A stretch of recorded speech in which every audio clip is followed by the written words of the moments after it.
सबसे पहले आप सभी को मेरा प्यार भरा नमस्ते। मैं गीता शेमवाल देवभूमि उत्तराखंड के उत्तरकाशी काशी विश्वनाथ की पवित्र नगरी माँ गंगा के तट पर बसा हुआ सुंदर सा शहर उत्तरकाशी से आप सभी लोगों का हार्दिक स्वागत करती हूँ आपका अपने YouTube चैनल हर्षी ब्लॉग में। तो चलिए जी, सुबह की 8:30 बज चुकी है और मेरे ब्लॉग की शुरुआत भी हो गई उत्तरकाशी शहर से। और अगर अब मौसम की बात की जाए तो अच्छी सी तेज़ धूप खिली हुई है। आजकल 2-3 दिन लगातार बारिश हुई, जिस वजह से कि पूरा ये जो धुंध हो रखा था वो छट गया और खूबसूरत पहाड़ों के नज़ारे अब अच्छे से दिख रहे हैं। और आज मेरी माँ जी और मौसी जी भी आई हुई हैं। कल शाम ये लोग आ गए थे, तो आज जो ब्रेकफास्ट बनेगा वो माँ जी और मौसी जी के पसंद का बनेगा। तो इनको पूछती हूँ कि आज ब्रेकफास्ट में क्या बनाऊँ। और साथ में ना हमारा बूजो भी कल से बिल्कुल के साथ बैठा हुआ है। तो हम बोलते हैं बूजो को कि बूजो नानी जी आ गई, तो बूजो बिल्कुल खुश हो जाता है और सुबह से माँ जी लोगों के साथ बैठा हुआ है। बूजो कहाँ है नानी जी? और मेरी माँ जी और मौसी जी कल आ गए थे और ये लगभग उत्तरकाशी ना 6 महीने के बाद आ रहे हैं, है ना माँ जी? माँ जी लोग आए थे जबकि वो चल रहा था माघ मेला जनवरी में, और 6 महीने के बाद अब आ रहे हैं। देखो आते ही नहीं भाई, ये आते ही नहीं। तुम लोग मैं बोलती आ जाओ आ जाओ। तो मौसी क्या बनाओ आज नाश्ते में? जो इच्छा आपकी है नहीं, जो तुम्हें पसंद है। सब चीज पसंद है। तो चलिए जी, अभी मैं ब्रेकफास्ट की तैयारी कर रही हूँ। आज ब्रेकफास्ट में बना रही हूँ पनीर और प्याज के परांठे, जो कि मेरी माँ जी और मौसी जी को बहुत पसंद है। और साथ में मैंने ये निकाला है मक्खन, जो कि मलाई से बना हुआ है और ये लगभग 1 हफ्ते की मलाई है और इतना सब मक्खन निकला। तो टेस्टी परांठे बना लेती हूँ। ब्रेकफास्ट करने के बाद आज पहली बार मैंने अपनी माँ जी को बिठा रखा है मसाज के लिए। मेरे पार्लर खुले हुए लगभग 15 से 16 साल हो गए, लेकिन कभी माँ जी का और मौसी जी का मसाज मैंने नहीं किया, क्योंकि ये लोग तैयार ही नहीं होते मसाज करने के लिए। कहते नहीं हमें नहीं करवाने हैं। इनकी सोच है कि क्रीम से ना फेस खराब हो जाता है, जबकि ऐसा कुछ नहीं है। हमारा जो रिजल्ट है बहुत अच्छा है। तो आज मैंने जबरदस्ती माँ जी को बिठाई दिया। मैंने कहा माँ जी आज मैं ना बड़े प्यार से मसाज करती हूँ तो आराम से सो जाए। तो अब जब मैं करने लग गई ना तो कैसा लग रहा माँ जी? अच्छा लगा है और आनंद है। और देखो मेरी माँ जी ना गोरी हो, वैसे गोरी है लेकिन अभी मसाज करने से और गोरी हो गई। अभी फाइनल लुक दिखाऊंगी आप लोगों को। और माँ जी का करने के बाद फिर मौसी जी का नंबर है। आज तो इनको ना मैं बिल्कुल मेहंदी मैंने भिगो रखी है और वो भी लाल वाली मेहंदी कह रहे हमने बिल्कुल नहीं लगानी है। हमारे लड़का जवान बना रही मेहंदी लगा के फेशियल करके जवान बना रहे। अब हमारी उम्र तो बहुत हो गई बेटा, बहुत हो गई। माँ जी कह रही अब मैंने मेहंदी भी नहीं लगवानी, क्योंकि माँ जी 80+ हो गई। मैंने कहा माँ जी ऐसा कुछ नहीं है, तो क्या है उम्र तो कोई बात नहीं, लेकिन आज जवान करके भेजूंगी माँ जी लोगों को। तो चलिए जी, फाइनली माँ जी का मसाज हो गया और अभी माँ जी को पैक लगा हुआ है, फेस पैक। तो जब तक फेस पैक सूखता है तब तक मैं मौसी जी का मसाज कर लेती हूँ। और माँ जी को जैसे ही मैंने फेस पैक लगाया ना, माँ जी को बिल्कुल नींद आ गई, आराम से लेटी हुई। और दोनों आज बिल्कुल जवान बनेंगे आज। अब मौसी जी का नंबर है तो स्टार्ट करती हूँ मौसी जी का मसाज अब। तो चलिए जी, अभी मौसी जी की बारी है और अभी मौसी जी का मसाज हो रहा है। और आज देखो ना मैं बिल्कुल मालो माल हो गई, माँ की और मौसी जी की चेन। आज ये मुझे बिल्कुल दोनों चेन है ना मौसी, चेन मिल गई ना, और माँ जी की चेन भी।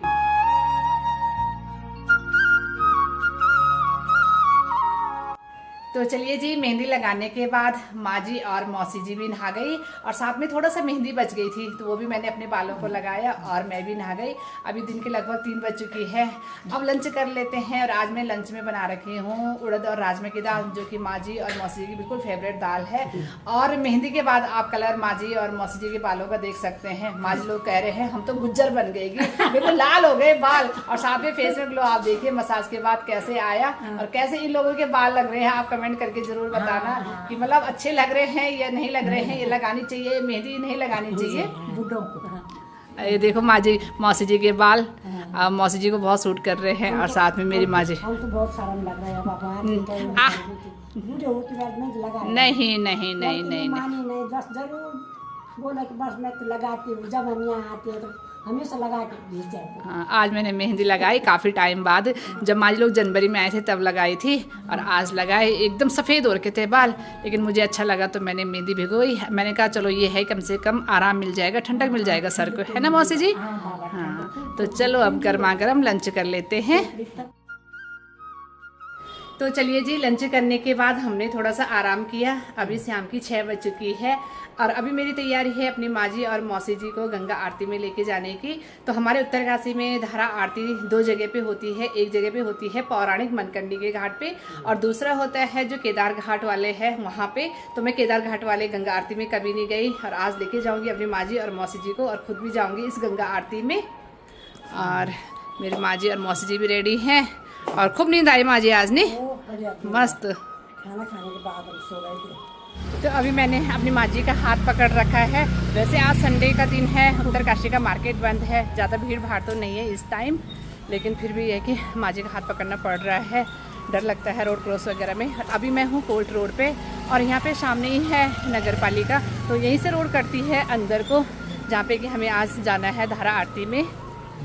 और ये सामने है डीएम ऑफिस और ये जो रोड करती है ये करती है विश्वनाथ चौक के लिए और सामने है इंटर कॉलेज और यहीं से है जो नगर पालिका का ऊपर बोर्ड लगा हुआ है। तो यहीं से हम लोग भी अंदर जाएंगे और नीचे जाएंगे धारा आरती में। तो अभी रास्ते में जाते जाते हमारे भाई बहन भी मिल गए यहाँ पे और इनका जो डॉगी है बड़ा प्यारा है, पग, और बहुत ही प्यारा है। और ये भी ना ऐसी हाँप रहा है जैसे हमारा बूजो हाँपता है ना, उसको भी ऐसी गर्मी हो रही है। हेलो। और इसको भी काफ़ी गर्मी हो रही है, बहुत गर्मी होती है इसे। हाँ।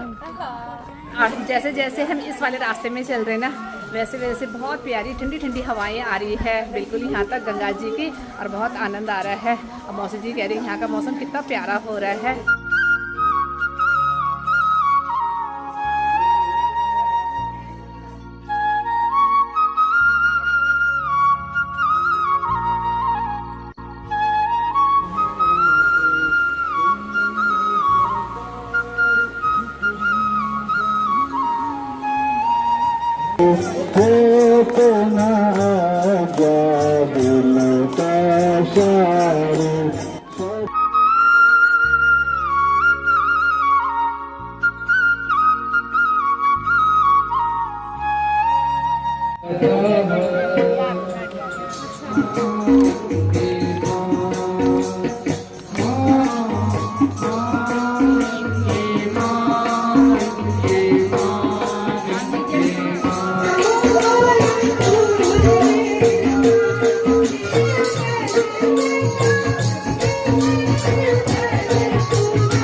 तो चलिए जी, गंगा आरती के बाद अभी हम लोग आ गए घर पे और जैसे ही गंगा आरती हुई वैसे उसके बाद मैं अपनी माँ जी और मौसी जी को ले गई विश्वनाथ मंदिर में काशी विश्वनाथ जी के दर्शन करने के लिए और अच्छे से दर्शन भी हो गए। वैसे तो अभी तीर्थ श्रद्धालुओं की काफ़ी भीड़ थी, लेकिन जल्दी से नंबर आ गया और अभी मैं घर आके पीऊँगी गर्मा गर्म चाय। और माँ जी मौसी जी कह रही हम चाय नहीं पियेंगे, तो इनके लिए मैंने आजकल आ रही है हमारी उत्तरकाशी में पहाड़ी ककड़ी, तो ककड़ी ला रखी हूँ और मैंने जो घर का नमक पिसा हुआ है उसके साथ माँ जी और मौसी जी को ककड़ी दूंगी और मैं गर्मा गर्म चाय पीऊँगी।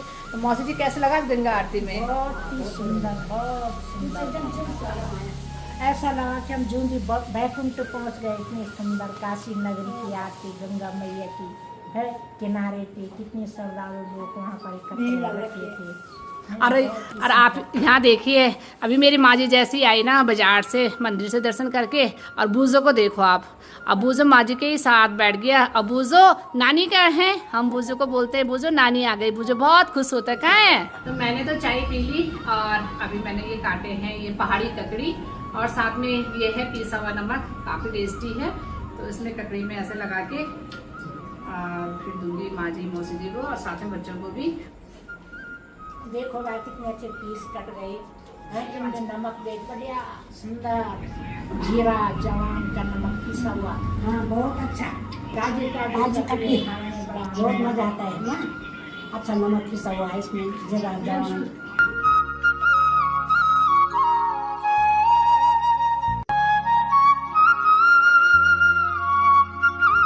हेलो दोस्तों, शुरुआत करते हैं दूसरे दिन से। तो सुबह की 10:30 बज चुकी है और मेरा ब्रेकफास्ट बनके भी रेडी है। और आज के जो ब्रेकफास्ट में मैंने बनाया है तो वो बनाया है, ये है चटनी पुदीना वाली, साथ में है आलू बीन्स की सब्जी और ये है पतोड़ और ये है इसमें मक्खन जो कि शीला मेरे साथ लड़की रहती है उसकी मम्मी लेके आई गाँव का मक्खन, और गर्मा गर्म रोटी और मक्खन लेके आई है उसकी मम्मी इस डिब्बे में, जो कि काफ़ी टेस्टी है। तो अब ब्रेकफास्ट कर लेते हैं। और कल शाम में जैसे हम मंदिर से आए ना, मेरी माँ जी और मौसी जी को भयंकर वाली थकान लग गई तो सो गई थी, इसलिए दूसरे दिन से शुरुआत करते हैं। तो चलिए जी, ब्रेकफास्ट करने के बाद अभी हमारे घर पे आई है मेरी छोटी वाली दीदी और जिया जी। तो काफ़ी टाइम हो गया इन लोगों को आए हुए, अभी तक हम लोग बैठे हुए थे और अभी मैंने लंच भी तैयार कर लिया और अब गर्मा गर्म लंच कर लेते हैं। और दीदी और जिया जी पहले लंच करेंगे, उसके बाद हम लोग खाएंगे। अब खाने के बाद धन्यवाद। और हाँ, ये बैठे हुए हैं और काफ़ी टाइम पहले आ गए थे ना जिया जी। देहरादून में ज़्यादा गर्मी है कि उत्तरकाशी? नहीं, देहरादून में गर्मी काफी हो है, तो ठीक है, मौसम बहुत अच्छा मौसम है, बढ़िया मौसम, बहुत प्यारा मौसम है, बहुत प्यारी उत्तरकाशी है हमारी। तो मैं कहता हूँ कि मन ही नहीं कर सकेंगे जाने। अब टेस्टी लंच कर लेते हैं। धन्यवाद। चलिए जी, तो आज का टेस्टी लंच बनके भी तैयार है। और आज लंच में मैंने बनाया है, ये है अरहर की दाल और ये है फाफड़े की सब्जी, साथ में है चटनी और ये है दही, ये है बीन्स। तो चलिए जी, दिन का लंच करने के बाद अभी शाम की 6:45 बज चुकी है, लेकिन आज ना दिन में काफ़ी उमस भरी गर्मी हुई, लेकिन अभी जो शाम का मौसम है काफ़ी अच्छा हो रखा है। अभी हम लोग बैठे हुए हैं छत के ऊपर, तो काफ़ी अच्छी ठंडी हवा चल रही है, लेकिन आज चाय पीने का बिल्कुल भी मन नहीं हो रहा है। ना मौसी माँ जी का मन हो रहा है, ना मेरा मन हो रहा है। अभी मौसी जी यहाँ पे पपीता छिल रही है, अभी पहले पपीता खाएंगे और जब पपीता पच जाएगा फिर गर्मा गर्म चाय पियेंगे शाम के टाइम पे 8 बजे के लगभग, है ना माँ जी?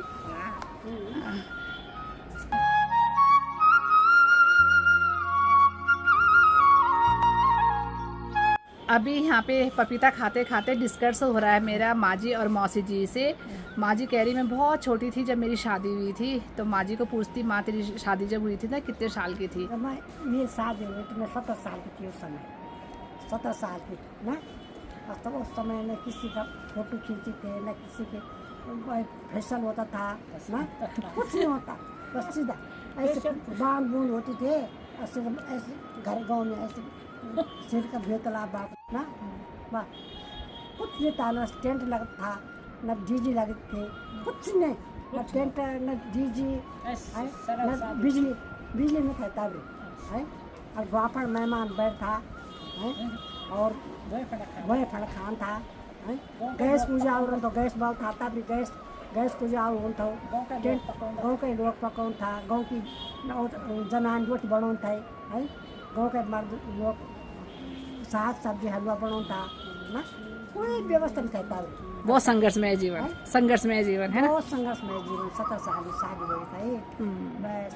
बाकी क्या मतलब गोरू भैंसा बकरी की क्या पाली? सब चीज भैंसा रही, गौड़ी रही और बाखरा रही ना, और बल्द रहे ना, सब बहुत संघर्ष करी, खेती में रही ना, बहुत काम, जंगल में घास में काटी, उलख्यार में धान कुटी, मट्ठर लगाई, घटवाड़ी पीसी अपन पीठी पर ले आए, तब चक्की थे और दाई गाड़ी गेहूँ की, पनियारा पानी, बल्दरी आई, पनियारा पानी आई, सोटा मसाला पीसी ना, आज की बहुत ठाट करे नहीं ना, और खावन पानी ले आए दूर में, न लैट्रिन थे न बाथरूम था, कुछ नहीं था है।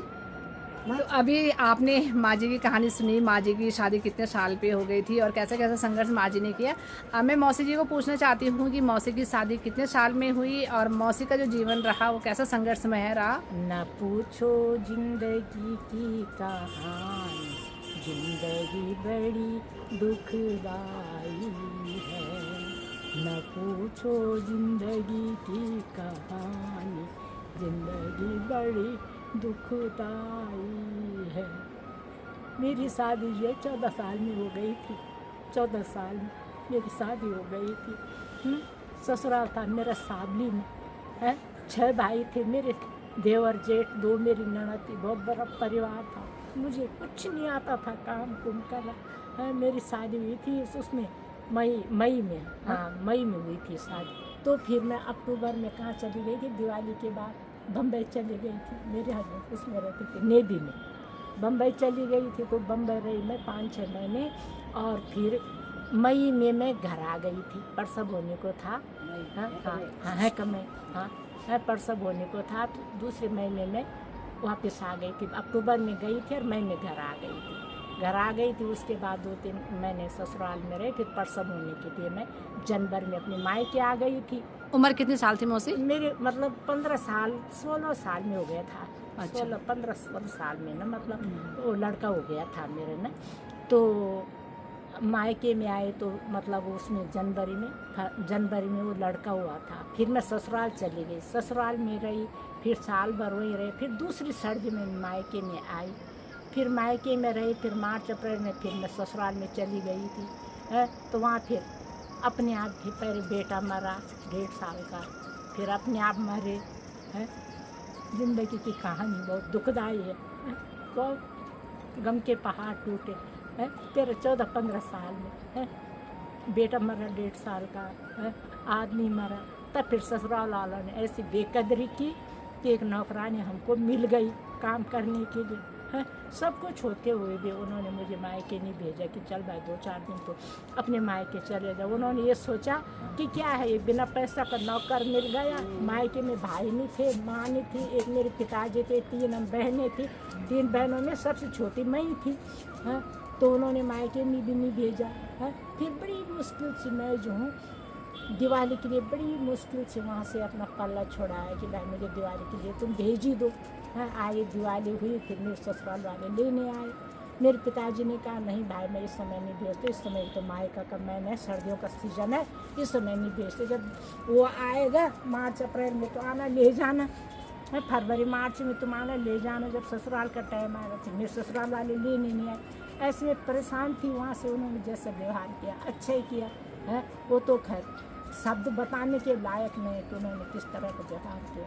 मेरी सास कहती थी चली जाए यहाँ से, तेरे 4 रास्ते 4 घाटे 4 बाटे खुले हैं। जब मेरा लड़के नहीं तो किस खेती मूल्य, तो चली जाए यहाँ से। बहुत यातनाएं दी, बहुत दुख दिए, बहुत। बेटा मरा 1.5 साल का, मेरी सास ने कहा उठ खड़ी, रोने भी नहीं दिया।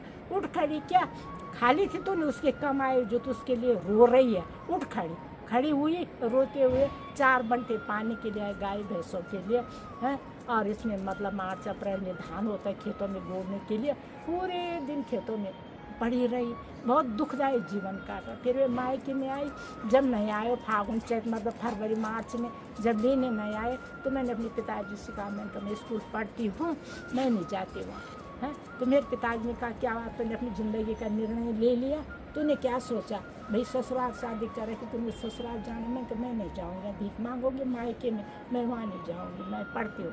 तब मैं जो हूँ मार्च में अप्रैल मई में स्कूल बंद होते थे, 15-16 अप्रैल को मैं स्कूल में चली गई हैं। 16-17 साल की उम्र में बेसिक में हैं। 3-4 क्लास के बच्चे उनके साथ में हैं। इतने लंबे हमारे गांव के नज़दीक था सोना देवी स्कूल, तो वहाँ चले गए। तो वहाँ पर यशविद्यालय था गुलाब सिंह तोमर है। तो जब हमारी कक्षा 5 की परीक्षा हुई तो दयावान और निर्दय इंसान भी इसी धरती पे रहते हैं। यशविद्यालय साहब को बहुत तरस आया मेरे पे, इतनी छोटी लड़के देखो नाक में फुल्ली नहीं है, विधवा हो गई। यशविद्यालय साहब ने कहा बेटी मत रो है। मेरे सामने आगे एक लड़का बैठा है जिसने 5 साल पूरे 5 की पढ़ाई की और उसके पीछे मुझे बैठाया, इससे नकल कर लेना है। और उसने मुझे पास कर दिया। ठीक है, 5 पास मैंने सोना देवी से किया है। उसके बाद जो है मैंने 2 साल राजमाता स्कूल में पढ़ाई की, जो कि टिहरी में है ना। हाँ, जो तो टिहरी में राजमाता स्कूल सभी जानते हैं। वहाँ नरेंद्र महिला विद्यालय राजमाता जी का था वो। तो मैं 2 साल में वहाँ पढ़ी। तो वहाँ ऐसा था कि 5 साल मतलब कक्षा 5 पास की हुई लड़की वहाँ पर 2 साल में 8th पास करके निकलती थी। वहाँ रात दिन पढ़ाई चलती थी, ऐसे टाइम भी पढ़ाई होती थी। तो फिर मैं वहाँ चली गई। तो वहाँ 2 साल तक हमने 8th की पढ़ाई की। तो सन 68 में मैंने 8th किया PIC स्कूल में हमारा सेंटर हुआ। वहाँ मैंने 8th की परीक्षा दी। और उस समय 8th की परीक्षा ऐसी होती थी जैसे आज हाई स्कूल और इंटर की परीक्षा होती है। उस समय 8th की कॉपियाँ पूरी डिस्ट्रिक्ट में बंटती थी। और ऐसा था निकलता था रिजल्ट कि रोल नंबर वाइज स्लिप लगती थी। और तब जो पास है उसका रोल नंबर उस स्लिप में, जो फेल है उसका रोल नंबर गोल है। तो मैं पास हो गई सन 68 में है। जब रिजल्ट आया जो कि मैंने लास्ट जून में तो देखा तो भाई पास हो गए। देखने गए हम कि 8th का रिजल्ट खुल रहा है तो पास हो गए। तो उसी जुलाई में फिर मैं ट्रेनिंग में चली गई थी। हमारे टीरी था ट्रेनिंग सेंटर, तो उस समय हाई स्कूल और इंटर था 1 साल बीटीसी, और जो जूनियर हाई स्कूल पास थे 8th पास उनके लिए था 2 साल। तो मैंने 2 साल में टीरी में बीटीसी की है। बीटीसी की तो बीटीसी में भगवान की दया ससुराल वालों ने तो कोई सहयोग नहीं किया। उन्होंने परेशानी की, मेरे पिताजी को बुढ़ा पढ़ा रहे, ससुराल भेज, धमकी दी, कितनी बेंचों कॉलर खींचे गले के कि भाई बुढ़ा ऊपर भेज, तूने शादी करके दे रखे, पढ़ा रहा। बहुत यातनाएं मेरे पिताजी ने मेरे पीछे सहन की, पर चलो सबका ऊपर वाला होता है। फिर मैंने जो है सन 68 में बीटीसी में चली, सन 68 जुलाई में बीटीसी में चली गई थी। 2 साल की बीटीसी की, घर से जाती थी पटियार गाँव से, घर से आती जाती थी बीटीसी की। तो 70 में मेरी नौकरी लग गई थी। 70 में मेरी नौकरी लग गई थी। बहुत परेशान किया ससुराल वाले ने, बहुत देवर जेठों ने करना था, पर जो ननद का जवाई था उसने भी मुझे परेशान किया। वो स्कूल में धमकी देने आता था, नहीं जा रही ससुराल, चली जानी तो फिर वहाँ मत देखना, तो चंबा की तरह जो इस समय नहीं चलते तो वहाँ मत देखना चंबे की तरह, ऐसे धमकियाँ देते थे। ऐसे जीवन व्यतीत किया। तब मैं नौकरी पे लगी सन 70 में। तो फिर मैंने नौकरी की, फर्स्ट अपॉइंटमेंट मेरा वहाँ हुआ पोखा कोटी पलोनी। उसके बाद 75 में मेरा प्रमोशन हो गया हेड मास्टर में बिरगनी। फिर मैं बिरगनी आ गई थी, 3-4 साल में बिरगनी में रही। उसके बाद जो 79 अक्टूबर में मेरा कन्या जूनियर हाई स्कूल चमियाला में प्रमोशन हुआ। तो 28 साल में कन्या जूनियर हाई स्कूल चमियाला में रही, वहीं मेरा प्रमोशन हुआ। और 2008 में मैं वहीं से रिटायर हुई चमियाला से है। 28 साल मैंने अपनी नौकरी के चमियाला में व्यतीत किए।